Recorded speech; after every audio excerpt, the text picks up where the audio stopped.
Mayroon siyang 1,244,000 pagtatantya ng AC para sa US$ 22 milyon. Ang sigaw ni Patricia ay pumunit sa katahimikan ng pagtitipon ng pamilya na parang kutsilyo. Lahat ng mata sa silid ay napatingin sa akin. Si Eleanor, ang simpleng retiradong kusinera sa paaralan na gumugol ng ilang dekada sa paghahatid ng mga tray ng pagkain at pagpupunas ng mga mesa. Ang kanyang mga mata ay nagliwanag sa halo ng pagkabigla at kasakiman na nagpalamig sa aking dugo. Ang aking cellphone ay nanginginig sa aking mga kulubot na kamay. Ang screen ay nagpapakita pa rin ang balance ng aking bank account na aksidenteng nakita ni Patricia. Hindi maaari, bulong ng kapatid kong si Frank, lumalapit na parang vulture. Eleanor, totoo ba iyan? Ang amoy ng mga casserole na inihanda ko ng mailabis na pagmamahal ay naging mapait sa hangin. Ang puso ko ay tumitibok ng napakalakas kaya inakala kong naririnig ito ng lahat. Sa loob ng maraming taon, tinatrato nila ako na parang mahinang kamag-anak, ang isa na nagluluto ng tahimik habang sila ay nag-uusap tungkol sa kanilang mga tagumpay. Hindi nila naisip na sa ilalim ng aking mga simpleng damit at kupas na sapatos, nagtatago ako ng kayamanang binuo ko sentimo por sentimo. Mama, ang boses ng anak kong si Brian ay iba. Calculator, saan nanggaling ang ganoong kalaking pera? Nanginginig ang aking mga kamay habang inilalagay ko ang cellphone sa bulsa ng aking floral apron. Ang mga titig ng buong pamilya ko ay tumusok sa akin na parang mga dodger. Patuloy na itinuturo ako ni Patricia, ang kanyang mukha ay nabago dahil sa kasakiman. Tiningnan ako ng apo kong si Abigail na parang isa akong estranghero. Si Emma, ang asawa ni Frank, ay may binulong sa tenga ng kanyang asawa. Ang kanyang mga mata ay nagniningning sa kagalakan. Sagot, Eleanor. Iginiit ni Frank, ang kanyang boses ay puno ng otoridad na hindi pa niya kailanman ginamit sa akin noon. Kung mayroon kang ganoong kalaking halaga, karapat-dapat kaming malaman. Pamilya mo kami. Ngunit 1 oras lang ang nakalipas, nang dumating ako na may dalang mga tray ng pagkain, walang sinuman ang lumingon man lang sa akin. Nang ihain ko ang tanghalian na inihahanda ko mula pa 5:00 ng umaga, walang nagpasalamat sa akin. Nang ipinakilala ni Brian ang kanyang bagong sekretary bilang pinakamahalagang tao sa kanyang kumpanya, walang nakapansin kung paanong ako ay lumiit sa aking upuan. Ako ay hindi nakikita ng lahat, kapakipakinabang lamang para sa pagluluto at paglilinis. Ang katahimikan ay naging nakabibingi. Naririnig ko ang pagtik ng wall clock, ang malayong bulong ng mga batang naglalaro sa bakuran, ang pagkriit ng mga upuan habang ang aking pamilya ay umuupo upang marinig ang aking paliwanag. Ngunit wala akong pagnanais na ipaliwanag ang anumang bagay, hindi pagkatapos ng mga dekada ng pagtrato sa akin bilang isang domestic servant ng sarili kong pamilya. Ilabas mo na, itinaas ni Patricia ang kanyang boses, nawawala ang lahat ng pagpipigil. Paano nagkaroon ng 124,400,000 pagtatantya ng AC para sa US$ 22 milyon ang isang kusinera sa paaralan? Ninakaw mo ba iyan? Ang akusasyon na iyon ay parang sampal sa mukha. Napuno ng luha ang aking mga mata, ngunit hindi dahil sa kalungkutan. Ito ay purong galit na dumadaloy sa aking mga ugat. Ako ay nagtrabaho ng tapat sa buong buhay ko. Nakaipon ako ng bawat sentimo at matalinong ipinuhunan ang kaunti kong kinikita. Nabuhay ako ng may pinakamababang pangangailangan upang makabuo ng isang bagay na mas malaki. Ngunit para sa kanila, maaari lamang akong maging magnanakaw. Wala akong ninakaw, bulong ko, ang aking boses ay halos hindi marinig. Kung gayon ipaliwanag mo. Hinihigpitan ni Brian ang kanyang mga braso na parang siya ay nagtatanong sa isang empleyado. Hindi ito makatwiran. Hindi maaaring magkaroon ng ganoong kalaking pera ang isang kusinera sa paaralan. Ang kanyang mga salita ay mas masakit kaysa sa lahat ng iba pa na pinagsama. Ang sarili kong anak ay ibinaba ako sa aking trabaho na parang iyon lang ang tumutukoy sa aking halaga bilang isang tao, na parang 40 taon ng sakripisyo, katalinuhan, at paggawa ng tamang desisyon ay walang kabuluhan. Ang dining room ay naging isang courtroom. Lahat ay naghihintay sa aking pag-amin, sa aking pagbibigay katwiran, sa aking pagsuko.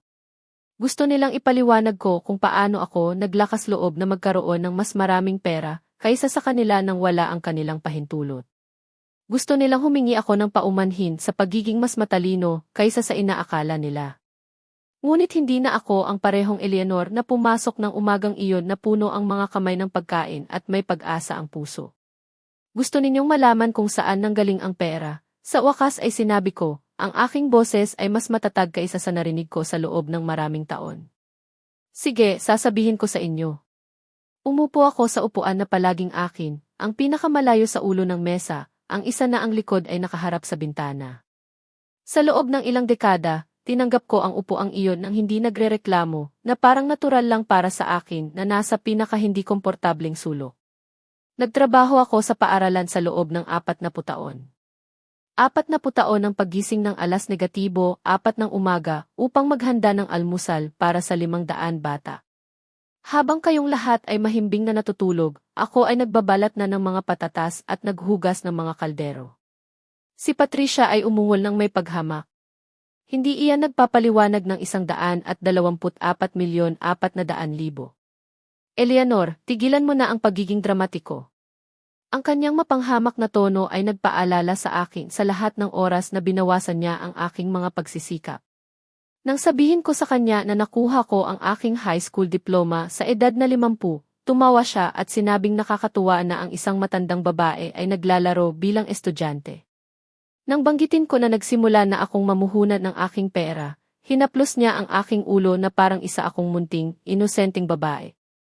Bawat sentimo na kinita ko, inipon ko. Patuloy kong binaliwala ang kanyang pangungutya. Habang ginugugol ninyo ang pera sa mga mamahaling restaurant at bakasyon, ako ay kumain ng beans at kanin. Habang nagpapalit kayo ng kotse bawat taon, naglalakad ako sa ulan upang makatipid sa pamasahe. Hindi pa rin iyan nagpapaliwanag ng ganoong kalaking pera. Iginiit ni Brian na kumatok sa mesa ng may pagkainip. Mama, kailangan namin ang buong katotohanan. Ang buong katotohanan na parang may utang ako sa kanila ng paliwanag para sa bawat desisyon sa aking buhay. Na parang ang aking pera ay otomatikong kanila dahil sa karapatan ng dugo. Namuhunan ako, sabi ko ng simple. Bumili ako ng mga stock noong walang gustong bumili. Nakuha ko ang mga ari-arian sa mga kapitbahayan na kalaunan ay naging mahalaga. Nag-aral ako sa merkado habang kayong lahat ay nanonood ng television. Tumawa si Frank ng may panunuya. Ikaw ay mamumuhunan sa stock market. Eleanor, pakiusap. Isa kang kusinera sa paaralan. Narito na naman. Kusinera sa paaralan. Na parang ang dalawang salitang iyon ang tumukoy sa aking buong potensyal. Ang lahat ng aking katalinuhan, ang lahat ng aking halaga bilang isang tao. Na parang ang tapat na trabaho ay nagpawalang kakayahan sa akin na umunawa sa mga numero o gumawa ng matalinong mga desisyon. At nakatanggap din ako ng mana, dagdag ko, naramdaman ang pagliwanag ng kanilang mga mata sa muling pagbuhay na kasakiman. Si Mr. Evans, ang may-ari ng paaralan kung saan ako nagtrabaho, ay nag-iwan sa akin ng bahagi ng kanyang yaman nang siya ay pumanaw. Nag-iwan siya ng pera sa iyo. Hindi maitago ni Emmy ang kanyang pagkabigla. Bakit niya gagawin iyon? Dahil sa loob ng 20 taon, dinalhan ko siya ng pagkain sa bahay kapag siya ay may sakit. Dahil nanatili ako sa kanyang mga huling araw nang iwanan siya ng sarili niyang pamilya. Dahil ako lang ang taong tinrato siya ng may dignidad nang hindi na niya kayang alagaan ang kanyang sarili. Ang katahimikan na sumunod ay iba. Ngayon ay nakikita ko ang mga makina na umiikot sa kanilang mga ulo, nagkakalkula, nagpaplano, nagbibigay katwiran sa kung ano ang malapit na nilang itanong. Pinatunaw ni Brian ang kanyang lalamunan. Mama, naiintindihan namin na nagtrabaho ka ng husto, ngunit kailangan mong aminin na ang perang ito ay pag-aari rin namin. Kami ang iyong pamilya. Eksakto. Sumandal si Patricia, ang kanyang boses ay nagkaroon ng isang sirupitone na hindi nakaloko sa akin. Eleanor, nabuhay ka na. May mga anak kaming dapat pag-aralin, mga bayarin na dapat bayaran, mga pangarap na dapat tuparin.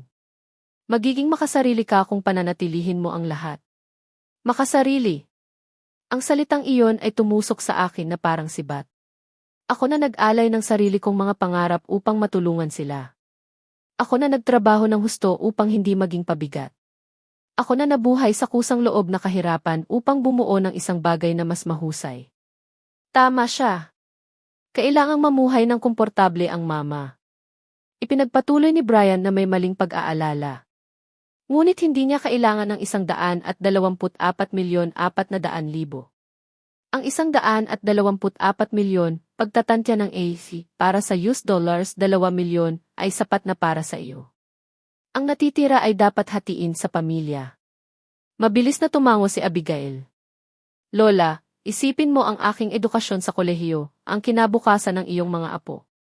Nagsimula silang magsalita ng sabay-sabay, inilalatag ang kanilang mga pangangailangan, ang kanilang mga plano, ang kanilang mga pangarap na pinupondohan ng aking pera. Binanggit ni Frank ang kanyang mga utang sa negosyo. Inilarawan ni Emmy ang bahay na palagi niyang gusto. Inilarawan ni Patricia ang mga family vacation na maaari nating gawin ng magkasama gamit ang ating pera. Pinanood ko silang lahat na may kakilakilabot na kalinawan. Sa loob ng ilang dekada, nagtataka ako kung bakit ako laging nakakaramdam ng kalungkutan sa mga pagtitipon ng pamilya, kung bakit ang kanilang mga yakap ay tila walang laman, kung bakit ang kanilang mga pagbisita ay pabago-bago. Ngayon, naintindihan ko. Hindi ako kailanman naging bahagi ng pamilya. Ako ang free domestic help, ang isa na nagluluto ng walang reklamo, at naglalaho kapag tapos na ang aking trabaho. Ngunit ngayon na mayroon akong isang bagay na gusto nila, biglang naging mahalaga ako. Biglang ang aking mga taon ng sakripisyo ay may halaga. Hindi dahil sa kung ano ang aking nakamit, kundi dahil sa kung ano ang maaari nilang makuha mula sa akin. Kaya, dahan-dahan kong sinabi, sa tingin ninyong lahat ay karapat-dapat kayo sa aking pera. Hindi ito ang iyong pera, itinama ni Frank ng matatag. Ito ay pera ng pamilya. Hindi mo kailangan ang lahat. Sa sandaling iyon, may isang bagay sa loob ko ang tuluyang nabasag. Pera ng pamilya. Inulit ko ang kanyang mga salita ng dahan-dahan, tinikman ang kabalintunaan. Alam ninyo kung ano ang pamilya, ang tanong ko, naramdaman ang aking boses ay tumaas ng mas mataas kaysa sa inaasahan ko. Ang pamilya ay nangako ay sumailalim sa gallbladder surgery, 3 taon na ang nakalipas, wala ni isa sa inyo ang nagpakita sa ospital. Ang pamilya ay ang pagbati sa aking mga kaarawan sa pamamagitan ng pagpapadala ng text message. Ang pamilya ay ang pag-imbita sa akin sa inyong mga kaganapan, ngunit para lang ako ang magluluto ng libre. Si Patricia ay huminga ng may paghamak. Eleanor, huwag kang maging dramatiko. Nag-uusap tayo tungkol sa malaking pera dito. Tama ka. Tumayo ako mula sa aking upuan, naramdaman ang panginginig ng aking mga binti. Hindi dahil sa takot, kundi dahil sa isang galit na matagal ko nang pinipigilan sa loob ng mga dekada. Pag-usapan natin ang malaking pera. Naaalala ba ninyo noong nawalan ng trabaho si Brian 5 taon na ang nakalipas? Sino ang nagpahiram sa kanya ng pera para sa mga gastusin sa bahay? Tumingin si Brian sa ibaba. Mama, iba iyan. Iba? Tumaas ang aking boses. Iba ba kapag kailangan mo ng tulong? Naaalala ba ninyo noong kailangan ni Frank ang down payment para sa kanyang negosyo? Sino ang nagbigay nito sa kanya ng walang interes o collateral? Si Frank ay hindi komportable sa kanyang upuan. Iyon ay utang, Eleanor. Binayaran ka namin. Binayaran ninyo ako ng kalahati, itinama ko. Perpekto ang aking memorya para sa perang pinaghirapan kong ipon. At nang ipaalala ko sa inyo ang tungkol sa iba pa, sinabi ninyo sa akin na huwag maging sakim, na pera ito ng pamilya. Ang dining room ay naging tensyonado.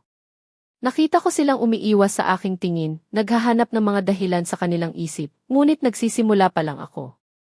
At nang kailangan ni Abigail ng pera para sa kanyang language course, o nang gusto ni Patricia na i-renovate ang kanyang kusina, o nang kailangan ni Emmy na bayaran ang kanyang mga utang sa credit card, lumakas ang aking boses sa bawat alaala. Palagi akong ang kusinera sa paaralan kapag kailangan ninyong humiram ng pera. Ngunit ngayon na alam ninyo kung gaano kalaki ang taglay ko, bigla akong naging pamilya. Tama na iyan, Eleanor, hinampas ni Frank ang mesa. Nagsasalita ka ng kalokohan. Palagi ka naming mahal. Mahal mo ako. Tumawa ako ng walang katatawanan. Kailan huling tinanong kayo sa akin kung kumusta ako? Kailan huling inimbitahan ninyo ako na gawin ang isang bagay na hindi kasama ang pagluluto para sa inyo? Si Patricia ay huminga ng may inis. Hindi ka dapat maging dramatiko. Lahat tayo ay kasama sa lahat. Isinasama ninyo ako para magtrabaho, sagot ko. Para magsilbi, para maglinis, para magluto. Ngunit kapag umupo kayo upang mag-usap pagkatapos ng hapunan, kapag pinaplano ninyo ang inyong mga bakasyon, kapag ipinagdiriwang ninyo ang inyong mga tagumpay, ako ay naiiwan sa kusina na naghugas ng mga pinggan. Sinubukan ni Brian na palambutin ang kanyang tono. Mama, naiintindihan namin na masama ang pakiramdam mo, ngunit hindi nito binabago ang katotohanan na mayroon kang mas maraming pera kaysa sa kailangan mo. Kami ang iyong pamilya. Dapat mo itong ibahagi. Ibahagi. Ang salita ay lumabas na parang naglalabas ako ng laway. Ang pagbabahagi ay nangangahulugang pagbibigay at pagtanggap. Ibinigay ko ang aking buong buhay. Ano ang natanggap ko bilang kapalit? Mayroon kayo sa amin, sabi ni Abigail na may ngiti na marahil ay inakala niyang kaakit-akit. Kami ang iyong pamilya, tiya, lola. Mas mahalaga iyan kaysa sa pera. Ang pangungusap na iyon ang huling hampas. Ang parehong apo na hindi bumisita sa akin sa loob ng 6 na buwan, na hindi sumasagot sa aking mga tawag, na nahihiyang sabihin na ang kanyang lola ay kusinera sa paaralan, ay ngayon ay nagsasalita sa akin tungkol sa halaga ng pamilya. Alam ninyo kung magkano ang halaga ng pamilya? Tanong ko, naramdaman ang isang bagay na fundamental na nabasag sa aking dibdib. Wala. Wala itong halaga kapag pera lang ang pinag-uusapan. Kapag pera lang ang dahilan kung bakit kayo nagpapakita. Nagtungo ako sa kusina, ngunit hinarangan ni Brian ang aking daan. Mama, huwag kang umalis. Kailangan nating ayusin ito bilang isang pamilya. Umalis ka sa daan ko, sinabi ko sa kanya sa isang lamig na hindi ko nakikilala sa sarili kong boses. Hindi ka aalis hanggat hindi natin napagpapasyahan kung ano ang gagawin sa pera. Tumayo rin si Patricia na may mapaghamong kilos. Ang perang iyon ay sa amin kasing halaga sa iyo. May isang bagay sa loob ko ang sumabog. Lahat ng kahihiyan, lahat ng paghamak, lahat ng oras na pinaramdam nila sa akin na hindi ako nakikita, ay naging isang purong galit na tumakbo mula sa aking mga paa hanggang sa aking ulo. Kinuha ko ang plato ng casserole na pinaghirapan kong ihanda ng mailabis na pagmamahal at ibinasag ko ito sa sahig. Ang tunog ng pagbasag ng salamin ay umalinggaw sa bahay na parang isang malayang sigaw. Nandyan ang pera ng inyong pamilya. Sigaw ko, ibinato rin ang salad bowl. Nandyan ang inyong kusinera sa paaralan. Lahat sila ay umatras, natakot sa aking pagputok. Sa loob ng 67 taon, ako ang tahimik na babae, ang isa na nagtitiis sa lahat ng may ngiti. Hindi pa nila ako nakikita ng ganito. Eleanor, nabaliw ka na ba? Sigaw ni Emma, humawak sa braso ni Frank. Nabaliw! Tumawa ako habang patuloy akong naghahagis ng mga bagay. Nabaliw dahil sinayang ko ang 40 taon ng aking buhay sa pagsubok na kumita ng isang pagmamahal na hindi kailanman naging totoo. Mama, kontrolin mo ang sarili mo. Sinubukan ni Brian na hawakan ako, ngunit nakawala ako sa isang lakas na hindi ko alam na mayroon ako. Huwag mo akong hawakan. Ang aking boses ay lumabas na parang isang dagundong. Huwag mo akong hawakan ng mga kamay na umaabot lang kapag may gusto sila. Ang dining room ay naging ganap na tahimik. Tanging ang aking paghinga at ang pagkadurog ng salamin sa ilalim ng aking mga paa ang naririnig. Tinitigan nila akong lahat na parang nawala sa sarili ko. Siguro nga, o baka ngayon ko lang talaga ito nahanap. Nabaliw ka, Patricia, bulong niya, tinitingnan ang mga basag na piraso ng salamin na nakakalat sa sahig. Tuluyan ng nabaliw. Ang mga salitang iyon ay parang isang timba ng malamig na tubig sa aking galit. Baliw! Iyan ang tingin nila sa akin kapag sa wakas ay ipinagtanggol ko ang aking dignidad. Kapag tumangging magpaapi ang isang babae, otomatiko siyang baliw. Sabi ko nang may katahimikan na nagulat kahit sa aking sarili. Ako ay baliw. Baliw sa pag-iisip na mahal ninyo ako dahil sa isang bagay na higit pa sa maibibigay ko sa inyo.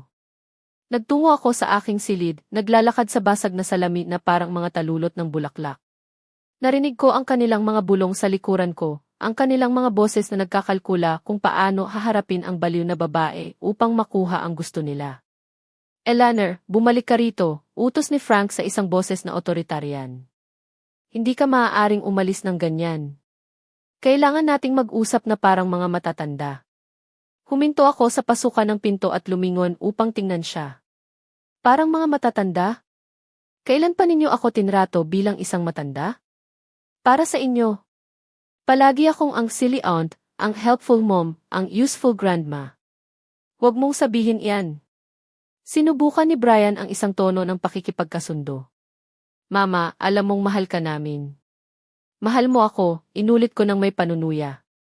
Siyempre, mahal ninyo ako tulad ng pagmamahal ninyo sa isang mahusay na housekeeper, tulad ng pagmamahal ninyo sa isang available bank account. Pumasok ako sa aking silid at sinara ang pinto. Sa unang pagkakataon sa loob ng ilang dekada, naglagay ako ng hadlang sa pagitan ng aking pamilya at ko. Ang tunog ng pag-click ng kandado ay parang musika sa aking mga tainga. Umupo ako sa aking kama, ang parehong single bed na mayroon ako mula nang ako ay nabiyuda 15 taon na ang nakalipas. Ang parehong kama kung saan ako tahimik na umiiyak ng maraming gabi, nagtataka kung bakit ako nakakaramdam ng matinding kalungkutan, napapalibutan ng pamilya. Kumatok sila sa pinto. Mama, buksan mo. Huwag kang maging pabata, sabi ni Brian. Pabata? Isa na namang perpektong salita. Kapag ang isang matandang babae ay nagtatakda ng mga hangganan, siya ay pabata. Kapag ipinagtatanggol niya ang kanyang pag-aari, siya ay dramatiko. Kapag sinabi niyang hindi, siya ay baliw. Kinuha ko ang aking cellphone at tinawagan ang isang numero na hindi ko ginamit sa loob ng ilang buwan. Si Robert, ang aking lumang kaibigan mula sa trabaho, ang tanging nanatiling nakikipag-ugnayan sa akin pagkatapos kaming magretiro. Eleanor.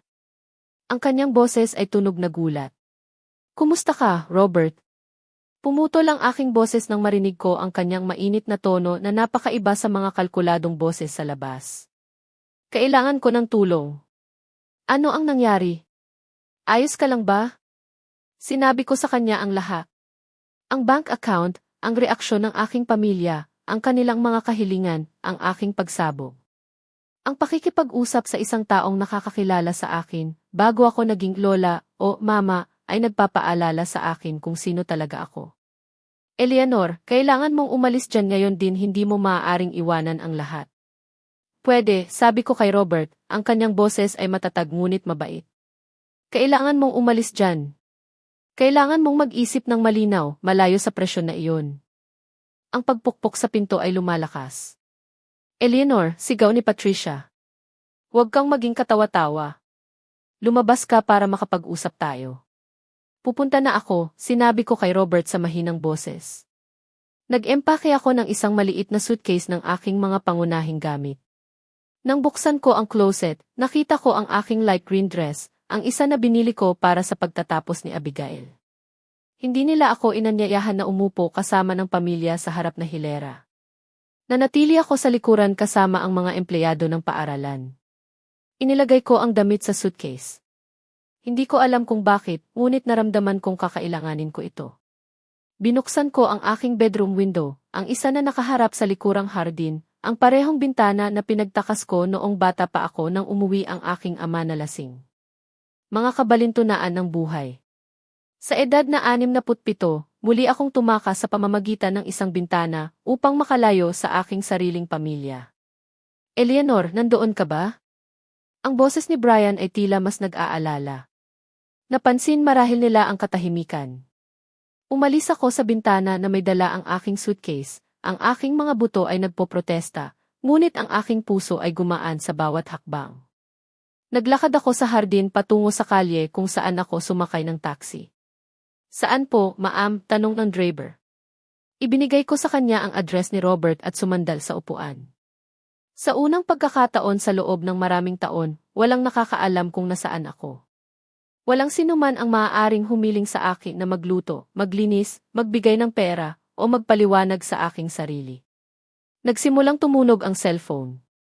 Brian, pagkatapos ay Patricia, pagkatapos ay Frank. Pinatay ko ang cellphone. Dumating ako sa bahay ni Robert nang magdidilim na. Naghihintay siya sa akin sa pinto na may malungkot ngunit nagpapatibay ng loob ng ngiti. Halika, Eleanor. Magpakumbaba ka. Ituring mong bahay mo. Ang mga simpleng salitang iyon ay nagpaiyak sa akin. Napakatagal na mula nang may magpatibay sa akin na nararamdaman kong tanggap ako ng walang inaasahang kapalit. Robert, sabi ko habang pumapasok ako, sa tingin ko ay nagkamali ako ng malaki. Ano iyon? Nagbuhos siya ng chamomile tea para sa akin at umupo sa tapat ko. Naniniwala na mayroon akong pamilya. Eleanor, alam mo ba kung ano ang pinakamalungkot na bahagi ng kwento mo? Ano iyon?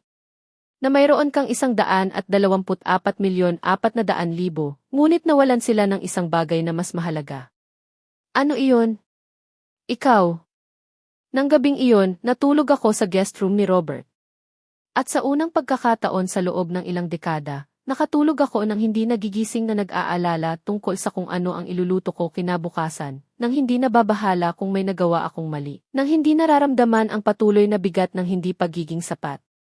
Nakatulog ako na parang isang malayang babae. Nagising ako sa tunog ng mga ibon na umaawit sa labas ng bintana. Sa isang sandali, hindi ko naaalala kung nasaan ako hanggang sa ang amoy ng sariwang kape ay nagbalik sa akin sa katotohanan. Gising na si Robert at naghahanda ng almusal. Magandang umaga, Eleanor. Bati niya sa akin ng isang tunay na ngiti. Kumusta ang tulog mo? Tulad ng hindi ko natulog sa loob ng maraming taon, amin ko, nagulat sa kung gaano ako kasariwa. Salamat sa pagpapatuloy sa akin ng ganito. Hindi mo kailangang magpasalamat sa akin. Iyan ang ginagawa ng tunay na mga kaibigan. Tunay na mga kaibigan. Isang kakaibang konsepto pagkatapos ng ilang dekada ng pagkalito sa isang toxic na pamilya sa tunay na pagmamahal.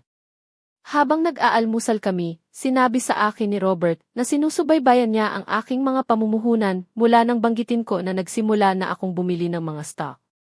Alam kong mas matalino ka kaysa sa iniisip ng iyong pamilya. Sabi niya, ikaw ay isang napakatalinong babae, Eleanor. Huwag mong hayaang paniwalain ka ng sinuman sa kabaligtaran.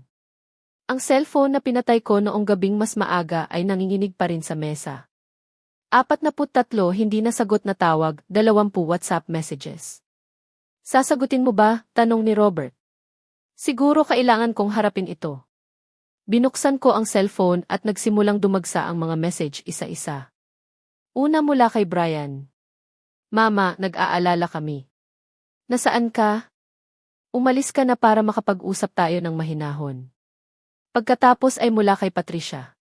Eleanor, huwag kang maging pabata. Alam naming galit ka, ngunit ang pagtakas ay hindi nakakalutas ng anumang bagay. Mag-isip tayo ng solusyon na makikinabang sa lahat. Si Frank ay mas direkta. Eleanor, ito ay katawa-tawa. Isa kang matandang babae. Hindi ka maaaring maging nag-iisa dyan. Bumalik ka kaagad. Lahat sila ay nag-usap tungkol sa aking pagbalik, tungkol sa mga solusyon, tungkol sa mga kapakinabangang mutual. Walang nagpasalamat sa kanila. Walang umamin na sila ay mali. Para sa kanila, ako ang kumikilos ng hindi makatwiran. Alam ninyo kung ano ang pinaka nagpapakita sa mga message na ito, tanong ko kay Robert pagkatapos kong basahin ang mga ito sa kanya. Wala ni isa ang nagsasabing humihingi kami ng paumanhin o kami ay nagkamali. Gusto lang nilang bumalik ako para patuloy nilang makipagnegosasyon para sa aking pera. Tumango si Robert ng may katalinuhan.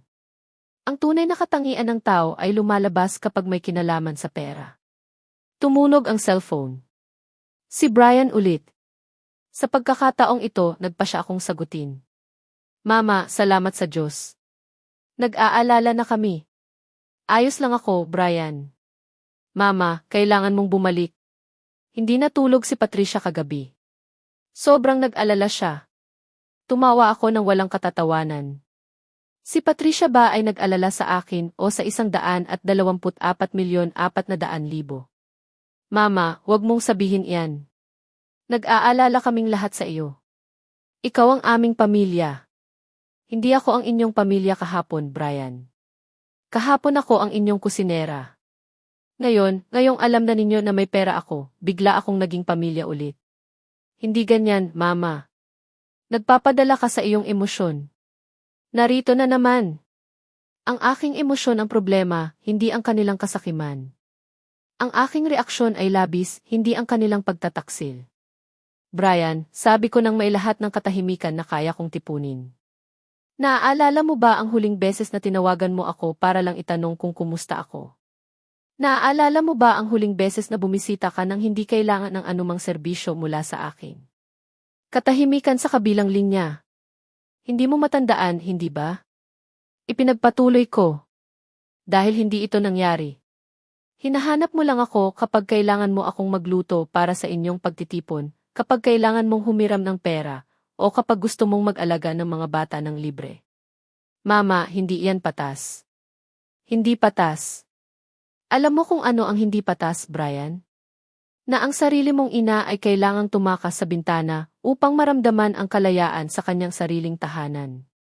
Tumakas ka sa bintana. Ang kanyang boses ay tunog tunay na nagulat, na parang isang teenager, dahil pinaramdam ko sa iyo na ikaw ay isang bilanggo sa iyong sariling tahanan. May isa pang mahabang katahimikan. Pagkatapos ay narinig ko ang mga boses sa likuran. Sinabi ni Patricia sa kanya kung ano ang sasabihin. Mama, ang boses ni Brian ay nagbago. Naging mas kalkulado. Naiintindihan namin na galit ka, Mama, ngunit isipin mo ito ng rasyonal. Ikaw ay 67 taong gulang. Ang perang iyon ay dapat na masecure para sa iyong katandaan at pagkatapos ay ipamahagi sa pamilya. Iyan ang lohikal na paraan upang pangasiwaan ito. Ang lohikal na paraan, inulit ko. At sino ang magpapasya kung ano ang lohikal? Kayo. Kami ang iyong pamilya, Mama. May karapatan kaming magkaroon ng boses sa ganoong mga mahahalagang desisyon. Karapatan?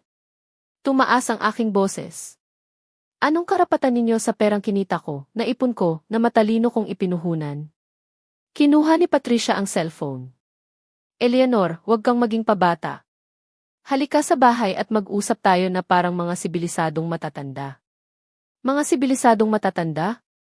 Tulad ng noong sumigaw ka, mayroon siyang 124,400,000 sa harap ng buong pamilya. Tulad ng nang akusahan mo ako ng pagnanakaw. Iyan ba ang ideya mo ng pagiging sibilisado? Nagulat ako. Natural lang na nag-react ako ng ganoon. Ang natural sana ay magalak para sa akin. Ang natural sana ay sabihin, masaya ako na nakapag-ipon ka ng ganoon karami. Ngunit ang unang bagay na naisip ninyo ay kung paano kumuha ng bahagi ng perang iyon. Hindi iyan totoo. Siyempre totoo iyan, Patricia, at alam mo iyan. Ibinaba ko ang cellphone at pinatay muli. Pinanood ako ni Robert na maihalo ng pagmamalaki at pag-aalala. Kumusta ang pakiramdam mo? Tanong niya. Malaya. Sumagot ako ng walang pag-aatubili. Sa unang pagkakataon sa loob ng mga dekada, nakaramdam ako ng ganap na kalayaan. Sa sumunod na 3 araw, hindi tumigil sa pag-ring ang aking cellphone. Bawat tawag ay isang iba't ibang pagtatangka sa manipulasyon, bawat message ay isang bagong estratehiya upang gawin akong makonsensya. Si Brian ay nagpalit-palit sa pagitan ng peking pag-aalala at mga pahiwatig na banta. Si Patricia ay nagpalipat-lipat sa pagitan ng emotional blackmail at direktang insulto.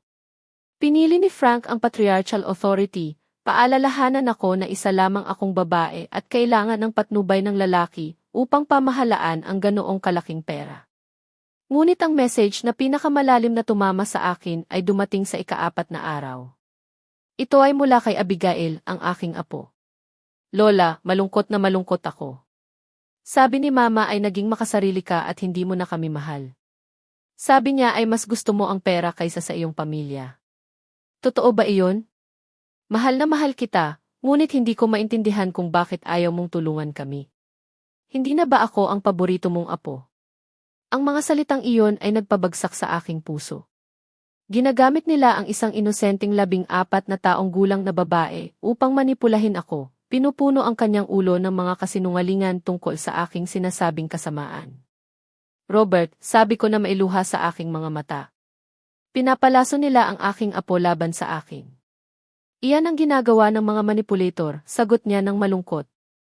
Ginagamit nila ang pinakamahina bilang mga sandatang emosyonal. Nang hapon na iyon, nagpasya akong sagutin si Abigail, ngunit hindi sa cellphone. Pumunta ako sa kanyang paaralan at naghintay sa labas. Nang makita niya ako, tumakbo siya patungo sa akin na may ngiti na mabilis na nawala. Lola, sabi ni Mama ay hindi ako dapat makipag-usap sa iyo. At ano sa tingin mo, tanong ko, umupo sa isang bangko sa kalapit na parke.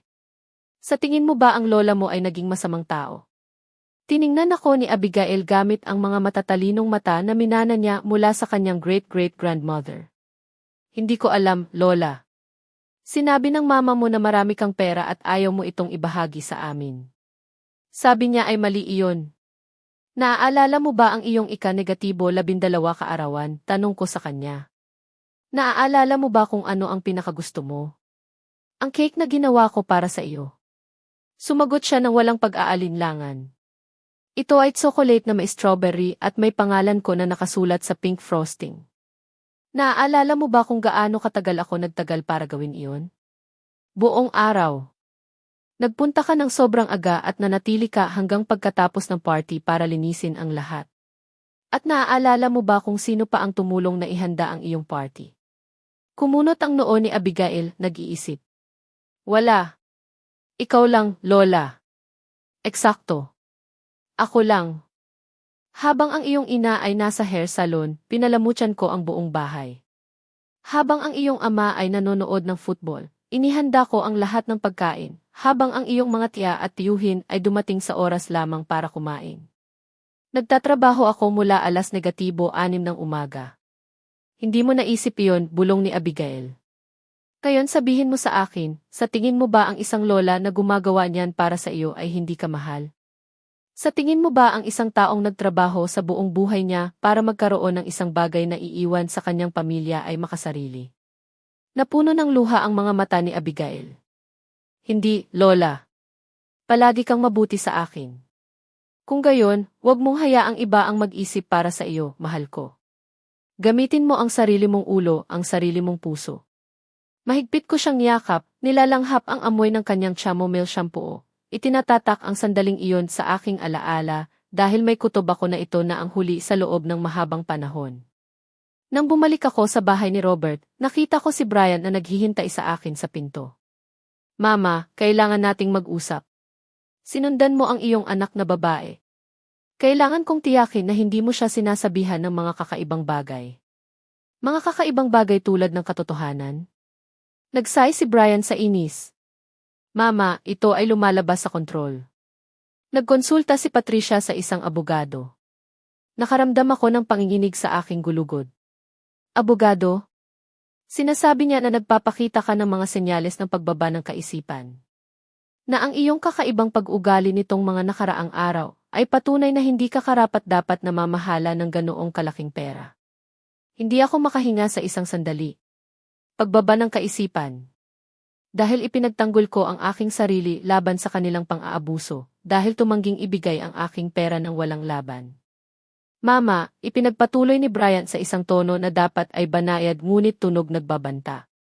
Ayaw naming umabot doon. Mas gugustuhin naming ayusin ito bilang isang pamilya. Ngunit kung patuloy kang magiging hindi makatwiran, kailangan naming gumawa ng mas matinding hakbang. Tulad ng ano? Patunayan na hindi ka karapat-dapat na pamahalaan ang iyong sariling yaman. Ngumiti ang mediator na parang nakakuha siya ng punto.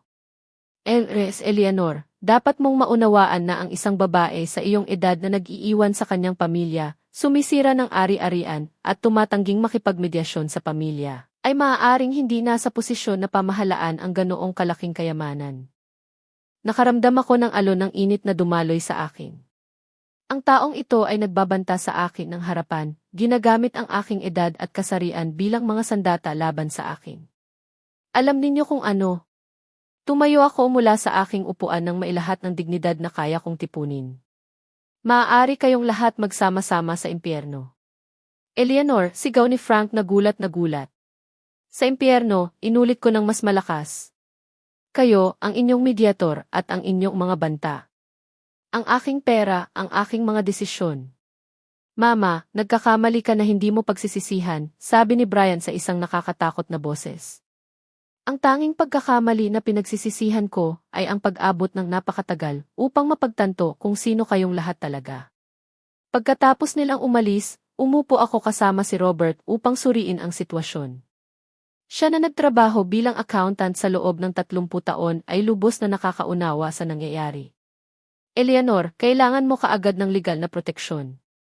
Maaari ba nilang kunin ang aking pera sa akin? Maaari nilang subukan. At sa isang shrewd lawyer at ang iyong edad laban sa iyo, maaaring magtagumpay sila. Kailangan mong protektahan ang iyong mga ari-arian bago mahuli ang lahat. Nang gabing iyon, sa unang pagkakataon sa aking buhay, hindi ako nakatulog dahil sa mga kadahilanang hindi pag-aalala ng ibang tao. Sa pagkakataong ito, sa wakas, nag-aalala ako para sa aking sarili. Kinabukasan, sinamahan ako ni Robert sa opisina ni Arthur Miller, ang pinakamahusay na family estate lawyer sa lungsod. Siya ay isang lalaki sa kanyang 50 na may matatalinong mata at direktang paraan ng pagsasalita na agad nagbigay sa akin ng kumpiyansa. Andres Eleanor, sabi niya pagkatapos kong ipaliwanag ang buong kwento ko. Ang sinusubukan gawin ng iyong pamilya ay may pangalan, elder financial abuse, pang-aabuso sa pananalapi sa matatanda. Mas karaniwan ito kaysa sa inaakala mo, lalo na kapag may malaking ari-arian na kasangkot. Talaga bang maaari nilang ideklara na ako ay may pagbaba ng kaisipan? Tanong ko, naramdaman ang isang buhol sa aking sikmura. Maaari nilang subukan, ngunit magiging napakahirap para sa kanila na magtagumpay. Nagpapakita ka ng perpektong kalinawan. Pinamamahalaan mo ang iyong mga pananalapi ng matalino sa loob ng maraming taon, at ang iyong desisyon na protektahan ang iyong mga ari-arian ay ganap na rasyonal. Sumandal siya, ngunit kailangan nating kumilos ng mabilis upang protektahan ang iyong mga ari-arian. Sa susunod na 3 oras, pumirma ako ng mga dokumentong nagprotekta sa aking pera mula sa anumang pagtatangka ng pang-aangkin. Gumawa kami ng isang irrevocable trust. In-update ko ang aking kalooban ng napaka-espesipikong mga sugnay at nagtatag ng malinaw na legal na kapangyarihan sakaling talagang kailanganin ko ng tulong sa hinaharap. Paano kung magpakita sila na may court order? Tanong ko. Hayaan silang pumunta, umiti si Arthur. Lahat ay perpektong naidokumento. Ang iyong pera ay legal at hindi na mababawi na protektado. Nang umalis kami sa opisina, nakaramdam ako na parang ipinasuot ako ng hindi nakikitang baluti.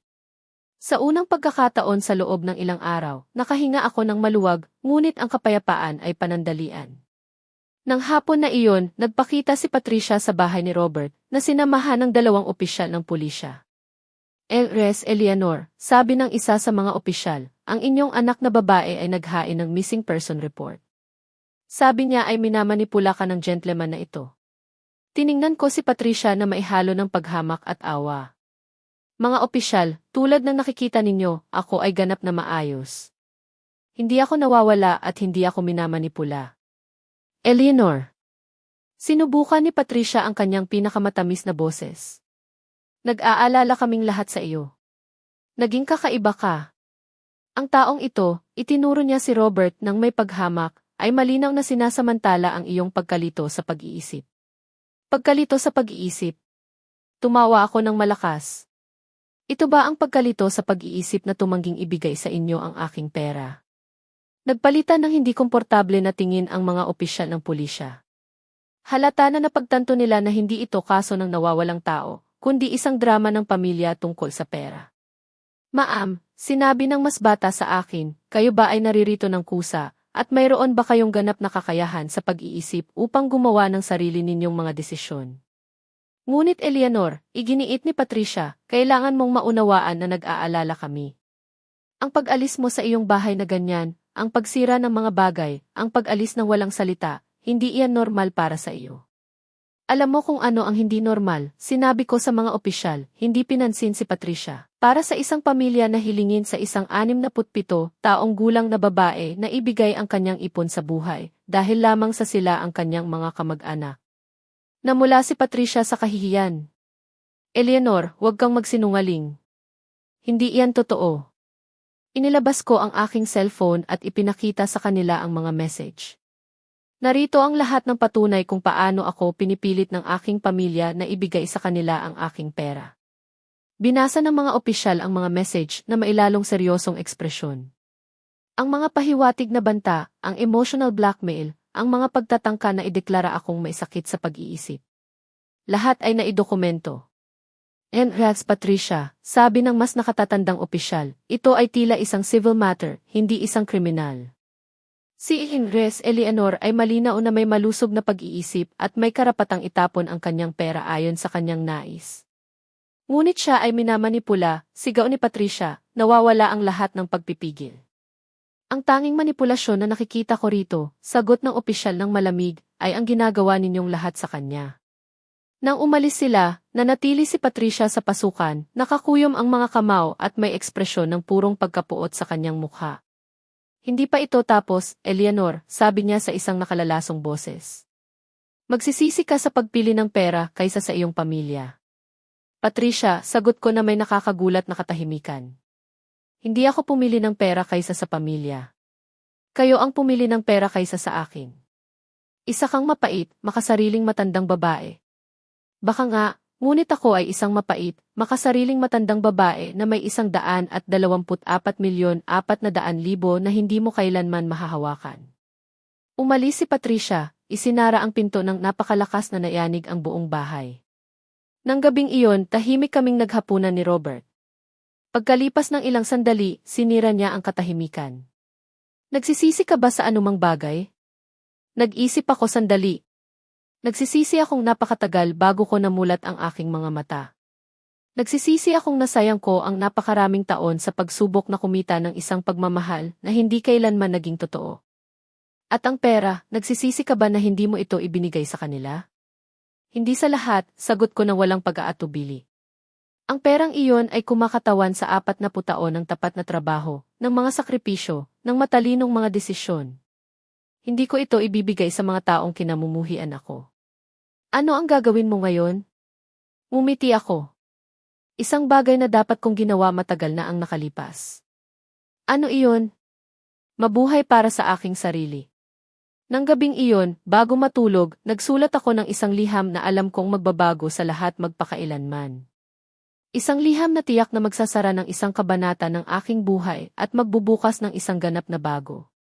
Isang liham na hindi kailanman inasahan ng aking pamilya.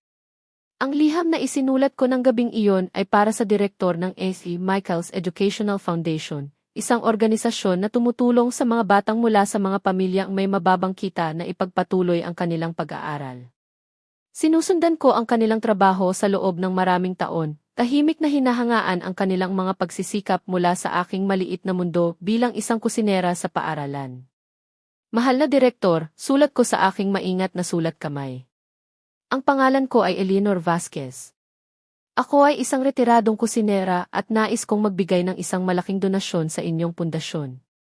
Habang nagsusulat ako, nakaramdam ako ng kapayapaan na hindi ko naranasan sa loob ng ilang dekada. Sa unang pagkakataon, ang aking pera ay magkakaroon ng isang layunin na nagpuno sa akin ng pagmamalaki sa halip na kahihiyan. 2 araw pagkatapos, nagpakita si Brian sa bahay ni Robert na may bagong estratehiya. Sa pagkakataong ito, sinamahan siya ni Frank at isang lalaking nagpakilala bilang family mediator. Mama, sabi ni Brian na may pilit ng ngiti. Dinala namin si Guy Vargas upang tulungan kaming makahanap ng solusyon na makikinabang sa lahat. Ang Vargas na ito ay isang payat na lalaki na may ekspresyon ng isang gutom na shark. Eleanor, naiintindihan ko na mayroong ilang hindi pagkakaunawaan sa pamilya. Nandito ako upang mapadali ang isang equitable agreement. Pantay para kanino? Tanong ko ng direkta. Para sa buong pamilya, sagot niya na may madulas na ngiti. Naghahanda kami ng isang napakamakatwirang panukala. Pananatilihin mo ang 37,200,000 pagtatantya ng AC para sa $5 milyon para sa iyong personal na mga gastusin at ang natitirang 100,760,000 pagtatantya ng SEC para sa $17 milyon ay ipamahagi sa iyong mga direktang tagapagmana. At tumawa ako sa kanyang mukha. Mga direktang tagapagmana? Patay na ba ako? Si Frank ay hindi comfortable. Eleanor, huwag kang maging pabata. Ito ay isang patas na panukala. Patas. Tumaas ang aking boses. Patas ba na kayo ang magpapasya kung paano ko dapat gastusin ang perang kinita ko sa sarili kong pagsisikap? Mama! Sinubukan ni Brian ang isang paternal na tono. Ang 37,200,000 ay sapat na para sa isang babae sa iyong edad. Ano ang gagawin mo sa ganoong kalaking pera? Dadalhin mo sa libingan.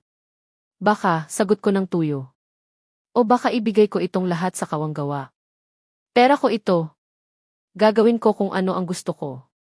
Ang mediator ay naglinis ng kanyang lalamunan.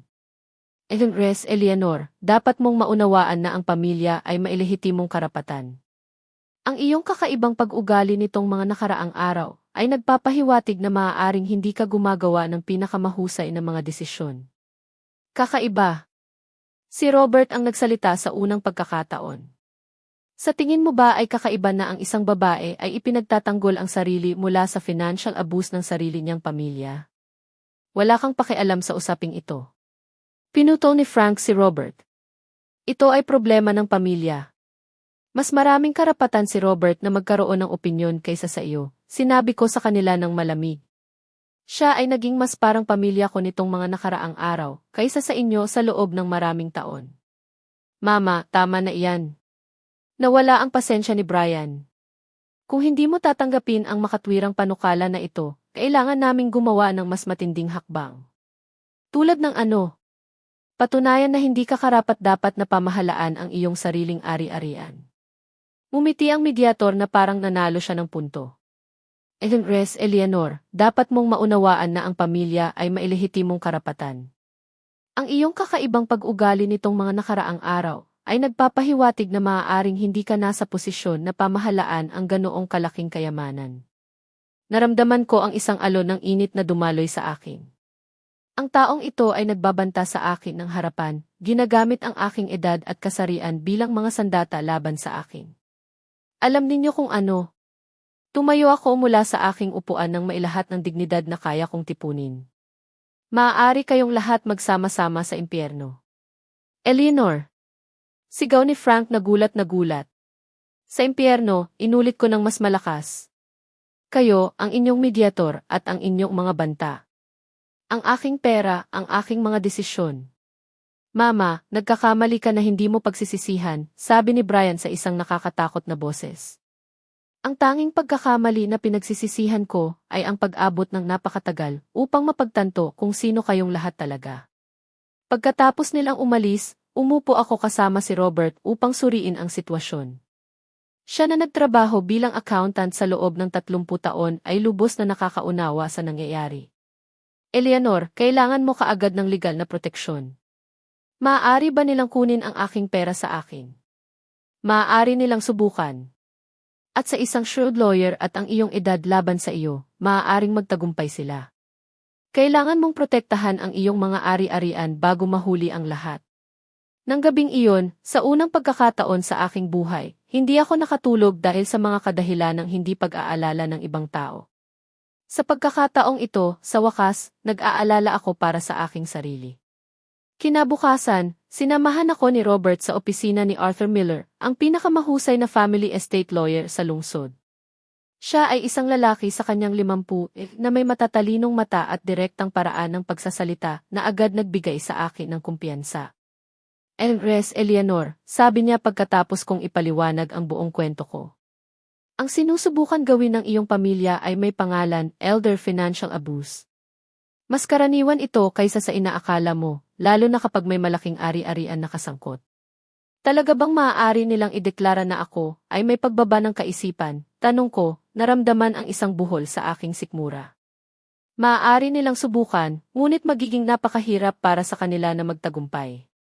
Nagpapakita ka ng perpektong kalinawan. Pinamamahalaan mo ang iyong mga pananalapi ng matalino sa loob ng maraming taon, at ang iyong desisyon na protektahan ang iyong mga ari-arian ay ganap na rasyonal. Sumandal siya, ngunit kailangan nating kumilos ng mabilis upang protektahan ang iyong mga ari-arian. Sa susunod na 3 oras, pumirma ako ng mga dokumentong nagprotekta sa aking pera mula sa anumang pagtatangka ng pang-aangkin. Gumawa kami ng isang irrevocable trust. In-update ko ang aking kalooban ng napaka-espesipikong mga sugnay at nagtatag ng malinaw na legal na kapangyarihan sakaling talagang kailanganin ko ng tulong sa hinaharap. Paano kung magpakita sila na may court order? Tanong ko. Hayaan silang pumunta, umiti si Arthur. Lahat ay perpektong naidokumento. Ang iyong pera ay legal at hindi na mababawi na protektado. Nang umalis kami sa opisina, nakaramdam ako na parang ipinasuot ako ng hindi nakikitang baluti. Sa unang pagkakataon sa loob ng ilang araw, nakahinga ako ng maluwag, ngunit ang kapayapaan ay panandalian.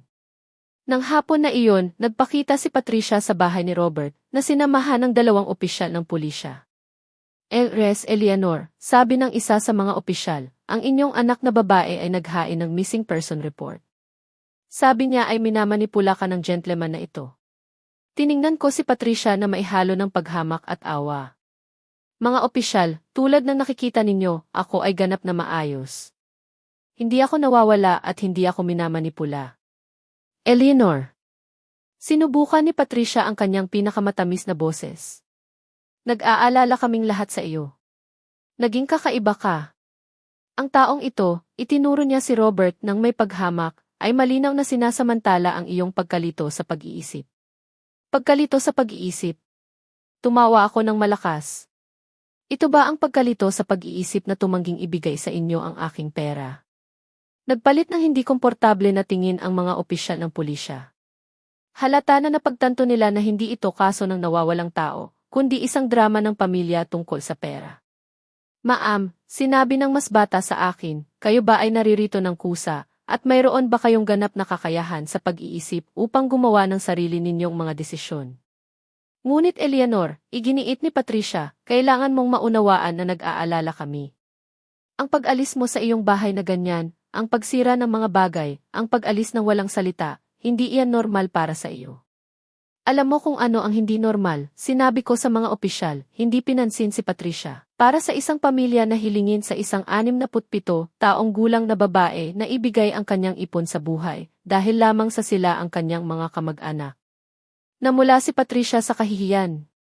Eleanor, huwag kang magsinungaling. Hindi iyan totoo. Inilabas ko ang aking cellphone at ipinakita sa kanila ang mga message. Narito ang lahat ng patunay kung paano ako pinipilit ng aking pamilya na ibigay sa kanila ang aking pera. Binasa ng mga opisyal ang mga message na mailalong seryosong ekspresyon. Ang mga pahiwatig na banta, ang emotional blackmail, ang mga pagtatangka na ideklara akong may sakit sa pag-iisip. Lahat ay naidokumento. Res Patricia, sabi ng mas nakatatandang opisyal, ito ay tila isang civil matter, hindi isang kriminal. Si Res Eleanor ay malinaw na may malusog na pag-iisip at may karapatang itapon ang kanyang pera ayon sa kanyang nais. Ngunit siya ay minamanipula, sigaw ni Patricia, nawawala ang lahat ng pagpipigil. Ang tanging manipulasyon na nakikita ko rito, sagot ng opisyal ng malamig, ay ang ginagawa ninyong lahat sa kanya. Nang umalis sila, nanatili si Patricia sa pasukan, nakakuyom ang mga kamao at may ekspresyon ng purong pagkapuot sa kanyang mukha. Hindi pa ito tapos, Eleanor, sabi niya sa isang nakalalasong boses. Magsisisi ka sa pagpili ng pera kaysa sa iyong pamilya. Patricia, sagot ko na may nakakagulat na katahimikan. Hindi ako pumili ng pera kaysa sa pamilya. Kayo ang pumili ng pera kaysa sa akin. Isa kang mapait, makasariling matandang babae. Baka nga, ngunit ako ay isang mapait, makasariling matandang babae na may 124,400,000 na hindi mo kailanman mahahawakan. Umalis si Patricia, isinara ang pinto ng napakalakas na nayanig ang buong bahay. Nang gabing iyon, tahimik kaming naghapunan ni Robert. Pagkalipas ng ilang sandali, sinira niya ang katahimikan. Nagsisisi ka ba sa anumang bagay? Nag-isip ako sandali. Nagsisisi akong napakatagal bago ko namulat ang aking mga mata. Nagsisisi akong nasayang ko ang napakaraming taon sa pagsubok na kumita ng isang pagmamahal na hindi kailanman naging totoo. At ang pera, nagsisisi ka ba na hindi mo ito ibinigay sa kanila? Hindi sa lahat, sagot ko na walang pag-aatubili. Ang perang iyon ay kumakatawan sa 40 taon ng tapat na trabaho, ng mga sakripisyo, ng matalinong mga desisyon. Hindi ko ito ibibigay sa mga taong kinamumuhian ako. Ano ang gagawin mo ngayon? Umiti ako sa unang pagkakataon sa loob ng ilang araw. Isang bagay na dapat kong ginawa matagal na ang nakalipas. Ano iyon? Mabuhay para sa aking sarili. Nang gabing iyon, bago matulog, nagsulat ako ng isang liham na alam kong magbabago sa lahat magpakailanman. Isang liham na tiyak na magsasara ng isang kabanata ng aking buhay at magbubukas ng isang ganap na bago. Isang liham na hindi kailanman inasahan ng aking pamilya. Ang liham na isinulat ko ng gabing iyon ay para sa direktor ng S.E. Michaels Educational Foundation, isang organisasyon na tumutulong sa mga batang mula sa mga pamilyang may mababang kita na ipagpatuloy ang kanilang pag-aaral. Sinusundan ko ang kanilang trabaho sa loob ng maraming taon, Tahimik na hinahangaan ang kanilang mga pagsisikap mula sa aking maliit na mundo bilang isang kusinera sa paaralan. Mahal na direktor, sulat ko sa aking maingat na sulat kamay. Ang pangalan ko ay Eleanor Vasquez. Ako ay isang retiradong kusinera at nais kong magbigay ng isang malaking donasyon sa inyong pundasyon. Habang nagsusulat ako, nakaramdam ako ng kapayapaan na hindi ko naranasan sa loob ng ilang dekada. Sa unang pagkakataon, ang aking pera ay magkakaroon ng isang layunin na nagpuno sa akin ng pagmamalaki sa halip na kahihiyan. 2 araw pagkatapos, nagpakita si Brian sa bahay ni Robert na may bagong estratehiya. Sa pagkakataong ito, sinamahan siya ni Frank at isang lalaking nagpakilala bilang family mediator. Mama, sabi ni Brian na may pilit ng ngiti. Dinala namin si Guy Vargas upang tulungan kaming makahanap ng solusyon na makikinabang sa lahat. Ang Vargas na ito ay isang payat na lalaki na may ekspresyon ng isang gutom na shark. Eleanor, naiintindihan ko na mayroong ilang hindi pagkakaunawaan sa pamilya. Nandito ako upang mapadali ang isang equitable agreement. Pantay para kanino, tanong ko ng direkta. Para sa buong pamilya, sagot niya na may madulas ng ngiti. Naghahanda kami ng isang napakamakatwirang panukala. Pananatilihin mo ang 37,200,000 para sa iyong personal na mga gastusin, at ang natitirang 100,760,000 ay ipamahagi sa iyong mga direktang tagapagmana. At tumawa ako sa kanyang mukha. Mga direktang tagapagmana? Patay na ba ako? Si Frank ay hindi comfortable. Eleanor, huwag kang maging pabata. Ito ay isang patas na panukala. Patas. Tumaas ang aking boses. Patas ba na kayo ang magpapasya kung paano ko dapat gastusin ang perang kinita ko sa sarili kong pagsisikap? Mama! Sinubukan ni Brian ang isang paternal na tono. Ang 37,200,000 ay sapat na para sa isang babae sa iyong edad. Ano ang gagawin mo sa ganoong kalaking pera? Dadalhin mo sa libingan. Baka, sagot ko ng tuyo. O baka ibigay ko itong lahat sa kawanggawa. Pera ko ito. Gagawin ko kung ano ang gusto ko. Ang mediator ay naglinis ng kanyang lalamunan. Eleanor, dapat mong maunawaan na ang pamilya ay mailehitimong karapatan. Ang iyong kakaibang pag-ugali nitong mga nakaraang araw ay nagpapahiwatig na maaaring hindi ka gumagawa ng pinakamahusay na mga desisyon. Kakaiba. Si Robert ang nagsalita sa unang pagkakataon. Sa tingin mo ba ay kakaiba na ang isang babae ay ipinagtatanggol ang sarili mula sa financial abuse ng sarili niyang pamilya? Wala kang pakialam sa usaping ito. Pinutol ni Frank si Robert. Ito ay problema ng pamilya. Mas maraming karapatan si Robert na magkaroon ng opinyon kaysa sa iyo, sinabi ko sa kanila ng malamig. Siya ay naging mas parang pamilya ko nitong mga nakaraang araw, kaysa sa inyo sa loob ng maraming taon. Mama, tama na iyan. Nawala ang pasensya ni Brian. Kung hindi mo tatanggapin ang makatwirang panukala na ito, kailangan naming gumawa ng mas matinding hakbang. Tulad ng ano? Patunayan na hindi ka karapat-dapat na pamahalaan ang iyong sariling ari-arian. Ngumiti ang mediator na parang nakakuha siya ng punto. Eleanor, dapat mong maunawaan na ang pamilya ay mailehitimong karapatan. Ang iyong kakaibang pag-ugali nitong mga nakaraang araw ay nagpapahiwatig na maaaring hindi ka nasa posisyon na pamahalaan ang ganoong kalaking kayamanan. Naramdaman ko ang isang alon ng init na dumaloy sa akin. Ang taong ito ay nagbabanta sa akin ng harapan, ginagamit ang aking edad at kasarian bilang mga sandata laban sa akin. Alam ninyo kung ano? Tumayo ako mula sa aking upuan nang mailahat ng dignidad na kaya kong tipunin. Maaari kayong lahat magsama-sama sa impyerno. Eleanor! Sigaw ni Frank na gulat na gulat. Sa impyerno, inulit ko ng mas malakas. Kayo, ang inyong mediator, at ang inyong mga banta. Ang aking pera, ang aking mga desisyon. Mama, nagkakamali ka na hindi mo pagsisisihan, sabi ni Brian sa isang nakakatakot na boses. Ang tanging pagkakamali na pinagsisisihan ko ay ang pag-abot ng napakatagal upang mapagtanto kung sino kayong lahat talaga. Pagkatapos nilang umalis, umupo ako kasama si Robert upang suriin ang sitwasyon. Siya na nagtrabaho bilang accountant sa loob ng 30 taon ay lubos na nakakaunawa sa nangyayari. Eleanor, kailangan mo kaagad ng legal na proteksyon. Maaari ba nilang kunin ang aking pera sa akin? Maaari nilang subukan. At sa isang shrewd lawyer at ang iyong edad laban sa iyo, maaaring magtagumpay sila. Kailangan mong protektahan ang iyong mga ari-arian bago mahuli ang lahat. Nang gabing iyon, sa unang pagkakataon sa aking buhay, hindi ako nakatulog dahil sa mga kadahilanang hindi pag-aalala ng ibang tao. Sa pagkakataong ito, sa wakas, nag-aalala ako para sa aking sarili. Kinabukasan, sinamahan ako ni Robert sa opisina ni Arthur Miller, ang pinakamahusay na family estate lawyer sa lungsod. Siya ay isang lalaki sa kanyang 50 na may matatalinong mata at direktang paraan ng pagsasalita na agad nagbigay sa akin ng kumpiyansa. Eleanor, sabi niya pagkatapos kong ipaliwanag ang buong kwento ko. Ang sinusubukan gawin ng iyong pamilya ay may pangalan, elder financial abuse. Mas karaniwan ito kaysa sa inaakala mo, lalo na kapag may malaking ari-arian na kasangkot. Talaga bang maaari nilang ideklara na ako ay may pagbaba ng kaisipan? Tanong ko, naramdaman ang isang buhol sa aking sikmura. Maaari nilang subukan, ngunit magiging napakahirap para sa kanila na magtagumpay. Nagpapakita ka ng perpektong kalinawan.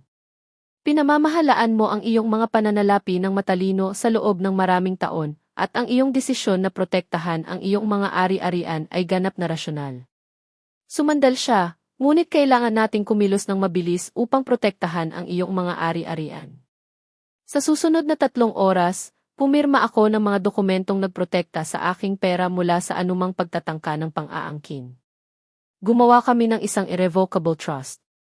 In-update ko ang aking kalooban ng napaka-espesipikong mga sugnay at nagtatag ng malinaw na legal na kapangyarihan sakaling talagang kailanganin ko ng tulong sa hinaharap. Paano kung magpakita sila na may court order? Tanong ko. Hayaan silang pumunta, umiti si Arthur. Lahat ay perpektong naidokumento. Ang iyong pera ay legal at hindi na mababawi na protektado. Nang umalis kami sa opisina, nakaramdam ako na parang ipinasuot ako ng hindi nakikitang baluti. Sa unang pagkakataon sa loob ng ilang araw, nakahinga ako ng maluwag, ngunit ang kapayapaan ay panandalian. Nang hapon na iyon, nagpakita si Patricia sa bahay ni Robert, na sinamahan ng 2 opisyal ng pulisya. Eleanor, sabi ng isa sa mga opisyal, ang inyong anak na babae ay naghain ng missing person report. Sabi niya ay minamanipula ka ng gentleman na ito. Tiningnan ko si Patricia na maihalo ng paghamak at awa. Mga opisyal, tulad ng nakikita ninyo, ako ay ganap na maayos. Hindi ako nawawala at hindi ako minamanipula. Eleanor. Sinubukan ni Patricia ang kanyang pinakamatamis na boses. Nag-aalala kaming lahat sa iyo. Naging kakaiba ka. Ang taong ito, itinuro niya si Robert nang may paghamak, ay malinaw na sinasamantala ang iyong pagkalito sa pag-iisip. Pagkalito sa pag-iisip. Tumawa ako ng malakas. Ito ba ang pagkalito sa pag-iisip na tumangging ibigay sa inyo ang aking pera? Nagpalit ng hindi komportable na tingin ang mga opisyal ng pulisya. Halata na napagtanto nila na hindi ito kaso ng nawawalang tao, kundi isang drama ng pamilya tungkol sa pera. Ma'am, sinabi ng mas bata sa akin, kayo ba ay naririto ng kusa? At mayroon ba kayong ganap na kakayahan sa pag-iisip upang gumawa ng sarili ninyong mga desisyon?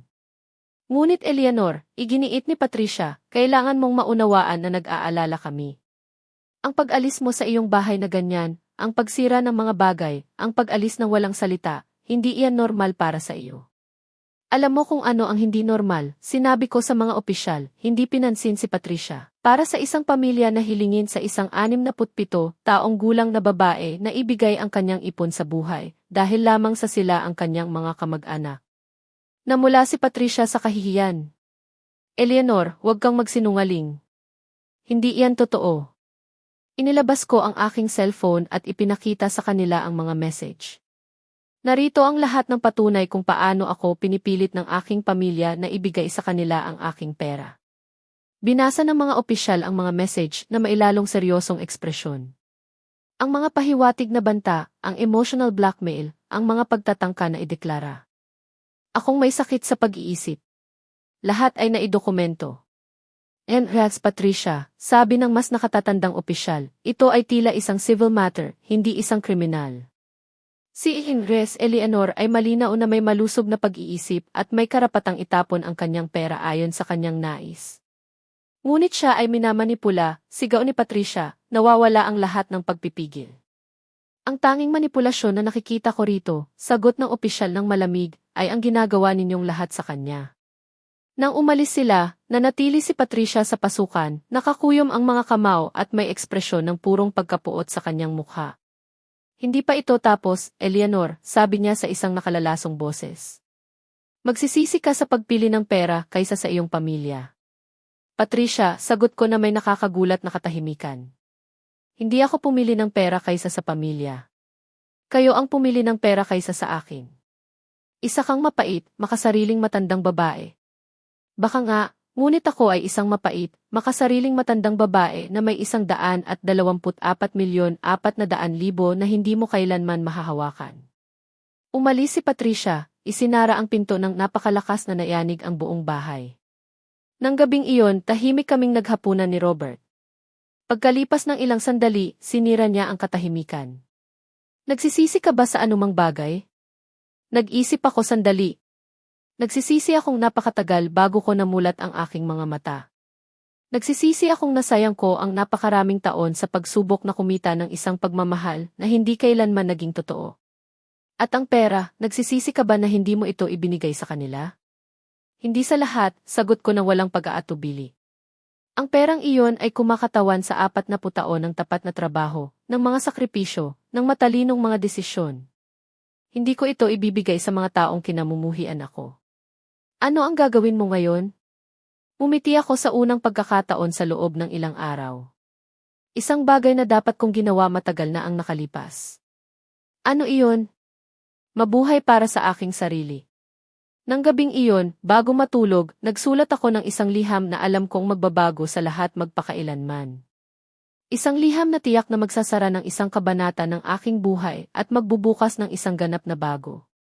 Isang liham na hindi kailanman inasahan ng aking pamilya. Ang liham na isinulat ko ng gabing iyon ay para sa direktor ng S.E. Michaels Educational Foundation, isang organisasyon na tumutulong sa mga batang mula sa mga pamilyang may mababang kita na ipagpatuloy ang kanilang pag-aaral. Sinusundan ko ang kanilang trabaho sa loob ng maraming taon, tahimik na hinahangaan ang kanilang mga pagsisikap mula sa aking maliit na mundo bilang isang kusinera sa paaralan. Mahal na direktor, sulat ko sa aking maingat na sulat kamay. Ang pangalan ko ay Eleanor Vasquez. Ako ay isang retiradong kusinera at nais kong magbigay ng isang malaking donasyon sa inyong pundasyon. Habang nagsusulat ako, nakaramdam ako ng kapayapaan na hindi ko naranasan sa loob ng ilang dekada. Sa unang pagkakataon, ang aking pera ay magkakaroon ng isang layunin na nagpuno sa akin ng pagmamalaki sa halip na kahihiyan. 2 araw pagkatapos, nagpakita si Brian sa bahay ni Robert na may bagong estratehiya. Sa pagkakataong ito, sinamahan siya ni Frank at isang lalaking nagpakilala bilang family mediator. Mama, sabi ni Brian na may pilit ng ngiti. Dinala namin si Guy Vargas upang tulungan kaming makahanap ng solusyon na makikinabang sa lahat. Ang Vargas na ito ay isang payat na lalaki na may ekspresyon ng isang gutom na shark. Eleanor, naiintindihan ko na mayroong ilang hindi pagkakaunawaan sa pamilya. Nandito ako upang mapadali ang isang equitable agreement.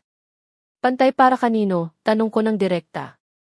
Para sa buong pamilya, sagot niya na may madulas ng ngiti. Naghahanda kami ng isang napakamakatwirang panukala. Pananatilihin mo ang 37,200,000 para sa iyong personal na mga gastusin, at ang natitirang 100,760,000 ay ipamahagi sa iyong mga direktang tagapagmana. At tumawa ako sa kanyang mukha. Mga direktang tagapagmana? Patay na ba ako? Si Frank ay hindi comfortable. Eleanor, huwag kang maging pabata. Ito ay isang patas na panukala. Patas. Tumaas ang aking boses. Patas ba na kayo ang magpapasya kung paano ko dapat gastusin ang perang kinita ko sa sarili kong pagsisikap? Mama! Sinubukan ni Brian ang isang paternal na tono. Ang 37,200,000 ay sapat na para sa isang babae sa iyong edad. Ano ang gagawin mo sa ganoong kalaking pera? Dadalhin mo sa libingan. Baka, sagot ko ng tuyo. O baka ibigay ko itong lahat sa kawanggawa. Pera ko ito. Gagawin ko kung ano ang gusto ko. Ang mediator ay naglinis ng kanyang lalamunan. Res Eleanor, dapat mong maunawaan na ang pamilya ay mailehitimong karapatan. Ang iyong kakaibang pag-ugali nitong mga nakaraang araw ay nagpapahiwatig na maaaring hindi ka gumagawa ng pinakamahusay na mga desisyon. Kakaiba. Si Robert ang nagsalita sa unang pagkakataon. Sa tingin mo ba ay kakaiba na ang isang babae ay ipinagtatanggol ang sarili mula sa financial abuse ng sarili niyang pamilya? Wala kang pakialam sa usaping ito. Pinutol ni Frank si Robert. Ito ay problema ng pamilya. Mas maraming karapatan si Robert na magkaroon ng opinyon kaysa sa iyo, sinabi ko sa kanila ng malamig. Siya ay naging mas parang pamilya ko nitong mga nakaraang araw, kaysa sa inyo sa loob ng maraming taon. Mama, tama na iyan. Nawala ang pasensya ni Brian. Kung hindi mo tatanggapin ang makatwirang panukala na ito, kailangan naming gumawa ng mas matinding hakbang. Tulad ng ano?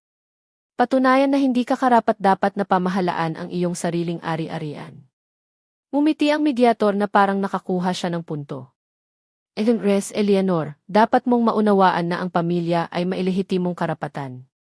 Ang iyong kakaibang pag-ugali nitong mga nakaraang araw ay nagpapahiwatig na maaaring hindi ka nasa posisyon na pamahalaan ang ganoong kalaking kayamanan. Naramdaman ko ang isang alon ng init na dumaloy sa akin. Ang taong ito ay nagbabanta sa akin ng harapan, ginagamit ang aking edad at kasarian bilang mga sandata laban sa akin. Alam ninyo kung ano? Tumayo ako mula sa aking upuan nang mailahat ng dignidad na kaya kong tipunin. Maaari kayong lahat magsama-sama sa impyerno. Eleanor. Sigaw ni Frank na gulat na gulat. Sa impyerno, inulit ko ng mas malakas. Kayo, ang inyong mediator at ang inyong mga banta. Ang aking pera, ang aking mga desisyon. Mama, nagkakamali ka na hindi mo pagsisisihan, sabi ni Brian sa isang nakakatakot na boses. Ang tanging pagkakamali na pinagsisisihan ko ay ang pag-abot ng napakatagal upang mapagtanto kung sino kayong lahat talaga. Pagkatapos nilang umalis, umupo ako kasama si Robert upang suriin ang sitwasyon. Siya na nagtrabaho bilang accountant sa loob ng 30 taon ay lubos na nakakaunawa sa nangyayari. Eleanor, kailangan mo kaagad ng legal na proteksyon. Maaari ba nilang kunin ang aking pera? Sa akin. Maaari nilang subukan. At sa isang shrewd lawyer at ang iyong edad laban sa iyo, maaaring magtagumpay sila. Kailangan mong protektahan ang iyong mga ari-arian bago mahuli ang lahat. Nang gabing iyon, sa unang pagkakataon sa aking buhay, hindi ako nakatulog dahil sa mga kadahilan ng hindi pag-aalala ng ibang tao. Sa pagkakataong ito, sa wakas, nag-aalala ako para sa aking sarili. Kinabukasan, sinamahan ako ni Robert sa opisina ni Arthur Miller, ang pinakamahusay na family estate lawyer sa lungsod. Siya ay isang lalaki sa kanyang 50 na may matatalinong mata at direktang paraan ng pagsasalita na agad nagbigay sa akin ng kumpiyansa. Res Eleanor, sabi niya pagkatapos kong ipaliwanag ang buong kwento ko. Ang sinusubukan gawin ng iyong pamilya ay may pangalan, elder financial abuse. Mas karaniwan ito kaysa sa inaakala mo, lalo na kapag may malaking ari-arian na kasangkot. Talaga bang maaari nilang ideklara na ako ay may pagbaba ng kaisipan? Tanong ko, naramdaman ang isang buhol sa aking sikmura. Maaari nilang subukan, ngunit magiging napakahirap para sa kanila na magtagumpay. Nagpapakita ka ng perpektong kalinawan. Pinamamahalaan mo ang iyong mga pananalapi ng matalino sa loob ng maraming taon, at ang iyong desisyon na protektahan ang iyong mga ari-arian ay ganap na rasyonal. Sumandal siya, ngunit kailangan nating kumilos ng mabilis upang protektahan ang iyong mga ari-arian. Sa susunod na 3 oras, pumirma ako ng mga dokumentong nagprotekta sa aking pera mula sa anumang pagtatangka ng pang-aangkin. Gumawa kami ng isang irrevocable trust. In-update ko ang aking kalooban ng napaka-espesipikong mga sugnay at nagtatag ng malinaw na legal na kapangyarihan sakaling talagang kailanganin ko ng tulong sa hinaharap. Paano kung magpakita sila na may court order? Tanong ko. Hayaan silang pumunta, umiti si Arthur. Lahat ay perpektong naidokumento. Ang iyong pera ay legal at hindi na mababawi na protektado. Nang umalis kami sa opisina, nakaramdam ako na parang ipinasuot ako ng hindi nakikitang baluti. Sa unang pagkakataon sa loob ng ilang araw, nakahinga ako ng maluwag, ngunit ang kapayapaan ay panandalian. Nang hapon na iyon, nagpakita si Patricia sa bahay ni Robert na sinamahan ng 2 opisyal ng pulisya. Res Eleanor, sabi ng isa sa mga opisyal, ang inyong anak na babae ay naghain ng missing person report. Sabi niya ay minamanipula ka ng gentleman na ito. Tiningnan ko si Patricia na maihalo ng paghamak at awa. Mga opisyal, tulad ng nakikita ninyo, ako ay ganap na maayos. Hindi ako nawawala at hindi ako minamanipula. Eleanor. Sinubukan ni Patricia ang kanyang pinakamatamis na boses. Nag-aalala kaming lahat sa iyo. Naging kakaiba ka. Ang taong ito, itinuro niya si Robert nang may paghamak, ay malinaw na sinasamantala ang iyong pagkalito sa pag-iisip. Pagkalito sa pag-iisip. Tumawa ako ng malakas. Ito ba ang pagkalito sa pag-iisip na tumangging ibigay sa inyo ang aking pera? Nagpalit ng hindi komportable na tingin ang mga opisyal ng pulisya. Halata na napagtanto nila na hindi ito kaso ng nawawalang tao, kundi isang drama ng pamilya tungkol sa pera. Ma'am, sinabi ng mas bata sa akin, kayo ba ay naririto ng kusa, at mayroon ba kayong ganap na kakayahan sa pag-iisip upang gumawa ng sarili ninyong mga desisyon? Ngunit Eleanor, iginiit ni Patricia, kailangan mong maunawaan na nag-aalala kami. Ang pag-alis mo sa iyong bahay na ganyan, ang pagsira ng mga bagay, ang pag-alis ng walang salita, hindi iyan normal para sa iyo. Alam mo kung ano ang hindi normal, sinabi ko sa mga opisyal, hindi pinansin si Patricia. Para sa isang pamilya na hilingin sa isang 67 taong gulang na babae na ibigay ang kanyang ipon sa buhay, dahil lamang sa sila ang kanyang mga kamag-anak. Namula si Patricia sa kahihiyan. Eleanor, huwag kang magsinungaling. Hindi iyan totoo. Inilabas ko ang aking cellphone at ipinakita sa kanila ang mga message. Narito ang lahat ng patunay kung paano ako pinipilit ng aking pamilya na ibigay sa kanila ang aking pera. Binasa ng mga opisyal ang mga message na mailalong seryosong ekspresyon. Ang mga pahiwatig na banta, ang emotional blackmail, ang mga pagtatangka na ideklara akong may sakit sa pag-iisip. Lahat ay naidokumento. Res Patricia, sabi ng mas nakatatandang opisyal, ito ay tila isang civil matter, hindi isang kriminal.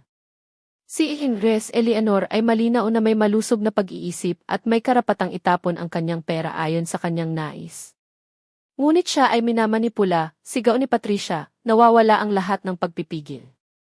Ang tanging manipulasyon na nakikita ko rito, sagot ng opisyal ng malamig, ay ang ginagawa ninyong lahat sa kanya. Nang umalis sila, nanatili si Patricia sa pasukan, nakakuyom ang mga kamao at may ekspresyon ng purong pagkapuot sa kanyang mukha. Hindi pa ito tapos, Eleanor, sabi niya sa isang nakalalasong boses. Magsisisi ka sa pagpili ng pera kaysa sa iyong pamilya. Patricia, sagot ko na may nakakagulat na katahimikan. Hindi ako pumili ng pera kaysa sa pamilya. Kayo ang pumili ng pera kaysa sa akin. Isa kang mapait, makasariling matandang babae. Baka nga, ngunit ako ay isang mapait, makasariling matandang babae na may 124,400,400,000 na hindi mo kailanman mahahawakan. Umalis si Patricia, isinara ang pinto ng napakalakas na nayanig ang buong bahay. Nang gabing iyon, tahimik kaming naghapunan ni Robert. Pagkalipas ng ilang sandali, sinira niya ang katahimikan. Nagsisisi ka ba sa anumang bagay? Nag-isip ako sandali. Nagsisisi akong napakatagal bago ko namulat ang aking mga mata. Nagsisisi akong nasayang ko ang napakaraming taon sa pagsubok na kumita ng isang pagmamahal na hindi kailanman naging totoo. At ang pera, nagsisisi ka ba na hindi mo ito ibinigay sa kanila? Hindi sa lahat, sagot ko na walang pag-aatubili. Ang perang iyon ay kumakatawan sa 40 taon ng tapat na trabaho, ng mga sakripisyo, ng matalinong mga desisyon. Hindi ko ito ibibigay sa mga taong kinamumuhian ako. Ano ang gagawin mo ngayon? Umiti ako sa unang pagkakataon sa loob ng ilang araw. Isang bagay na dapat kong ginawa matagal na ang nakalipas. Ano iyon? Mabuhay para sa aking sarili. Nang gabing iyon, bago matulog, nagsulat ako ng isang liham na alam kong magbabago sa lahat magpakailanman. Isang liham na tiyak na magsasara ng isang kabanata ng aking buhay at magbubukas ng isang ganap na bago. Isang liham na hindi kailanman inasahan ng aking pamilya. Ang liham na isinulat ko ng gabing iyon ay para sa direktor ng A.C. Michaels Educational Foundation, isang organisasyon na tumutulong sa mga batang mula sa mga pamilyang may mababang kita na ipagpatuloy ang kanilang pag-aaral. Sinusundan ko ang kanilang trabaho sa loob ng maraming taon, tahimik na hinahangaan ang kanilang mga pagsisikap mula sa akin.